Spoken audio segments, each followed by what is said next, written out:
ഞാൻ കൊറേ നാളായി നിങ്ങളുടെ സിനിമയെ പറ്റി വാസന്റെ അടുത്ത് പറഞ്ഞത്. ബാസേട്ടാ എന്റെ നമ്മളൊരു പടം ഇറക്കുന്നുണ്ട്, അതിന് നിങ്ങളൊരു ബിസിനസ് ഒക്കെ പറഞ്ഞു തരണം എനിക്ക്. ഓ ഓക്കെ ഓക്കെ. എന്ത് പടം? നമ്മളെ ഒരു ഓൺലൈൻ പ്ലാറ്റ്ഫോം ഉണ്ട്, പ്രസാദേട്ടന്റെ ഭാര്യ എന്ന് പറഞ്ഞിട്ട്. അതിന്റെ അകത്ത് നമ്മള് രണ്ടാമത്തെ പടം ഇറക്കാന്ന് ഞാൻ വിട്ട വെള്ളത്തിൽ വിളയാടും കുളന്തകൾ. എന്തൊരു പേര്. അപ്പൊ അതിന്റെ ഒരു ബിസിനസ് വേണം നിങ്ങളെ. ഞാൻ വിട്ട വെള്ളത്തിൽ വിളയാടും കുളന്തകൾ.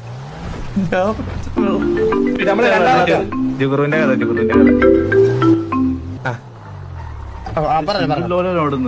എന്നാ രണ്ടാമത്തെ ഒരു സിനിമയുണ്ട്, അതും പറഞ്ഞോട്.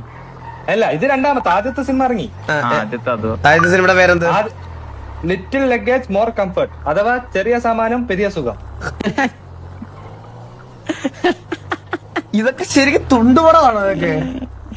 അല്ലട്ടാ, ഇത് ഗ്രാമീണ പശ്ചാത്തലത്തില് കുറെ വിഷമങ്ങൾ പറയുന്ന സിനിമയാണ്. ഇതൊക്കെ എല്ലാവർക്കും ഫാമിലി ആയിട്ട് കാണാൻ പറ്റുന്ന പടമാണോ? പിന്നെ ഫാമിലി ഉണ്ടാക്കുന്ന പടം ഇത്.